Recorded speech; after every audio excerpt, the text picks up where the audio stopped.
তারপর আমি বলছি আপনাদের মহিলাদেরকে গিয়ে আজকে মেসেজটা দিয়ে দিবেন।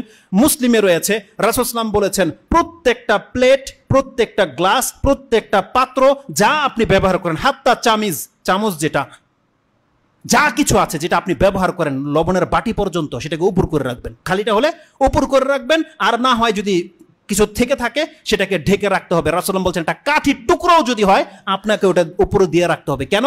রাসূলুল্লাহ বলছেন প্রত্যেক বছরে একবার আকাশ থেকে বালা মুসিবত নাজিল হয়। যদি কোনো পাত্র খোলা থাকে সেই পাত্রতে সেই ভাইরাস পড়ে যায় আর মানুষ আক্রান্ত হতে পারে। এই হাদিসটা মুসলিমে রয়ে গেছে। এজন্য তাদেরকে বলবেন সন্ধ্যা হলে ঘরের দরজাগুলোকে লাগিয়ে নিতে এবং হাত ধোয়া ছাড়া যেন কোনো কিছু স্পর্শ না করে। বাচ্চাদেরকে প্র্যাকটিসিং করাতে বলেন, আর প্রত্যেকটা খাদ্যের পাত্র সেটাকে ঢেকে রাখতে বলবেন। আপনাকে যদি একটা গ্লাস পানিও কেউ এনে দেয় সেটাকে বলবেন যে ঢেকে নিয়ে আসতে। এটা রাসূল সাল্লাল্লাহু আলাইহি সুন্নাহ এবং বলেছে এ থেকে আপনি ইফেক্টেড থেকে বেঁচে যেতে পারবেন। রাসূল সাল্লাল্লাহু আলাইহি বলছেন তুমি যখন ওযু করবে তুমি বেশি করে পানি টেনে খুব জোরে নাক ঝাড়ো।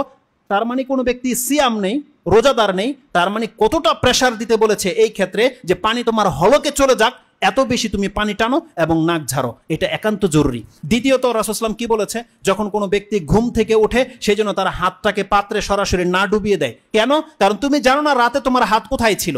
তার মানে আমাদেরকে কি না জানানো হয়েছে আপনি বলেন। এইভাবে বহু কিছু দিক নির্দেশনা রয়েছে। যেহেতু সময় চলে গেছে, কিন্তু আমার খুব একান্ত ইচ্ছা ছিল যে কিছু গুরুত্বপূর্ণ কথা থেকেই গেল, এটা হয়তো যদি কোনো ব্যক্তি প্রশ্নের মাধ্যমে জানতে চায় সেটা বলে দেব, অথবা আজকের বিষয়টা ইনশাআল্লাহ বাসায় যদি আমি পারি রেকর্ড করে আমি নেটে দিয়ে দিব, যাদের প্রয়োজন দেখে নিতে পারবেন। আল্লাহ যেন আমাদেরকে বোঝার এবং সে অনুযায়ী আমল করার তৌফিক দান করে, এবং এই সমস্ত বিভ্রান্তিকর বিষয় থেকে আল্লাহ যেন আমাদেরকে বাঁচার তৌফিক দান করে, আমাদেরকে যেন আল্লাহ সুবহানাহু ওয়া তাআলা দ্রুত তওবা করে তার মুখে হওয়ার তৌফিক দান করে, এবং যেই কোনো মুসিবত আমাদের জীবনে আসুক না কেন আল্লাহ যেন আমাদের জন্য তাতে কল্যাণী রাখে, আমাদেরকে যেন আল্লাহ কাফেরদের মতো বিচার না করে, আমাদেরকে যেন আল্লাহ সুবহানাহু ওয়া তাআলা পাপ মুক্ত করে এবং আমাদেরকে যেন পরকালমুখী হওয়ার তৌফিক দান করে।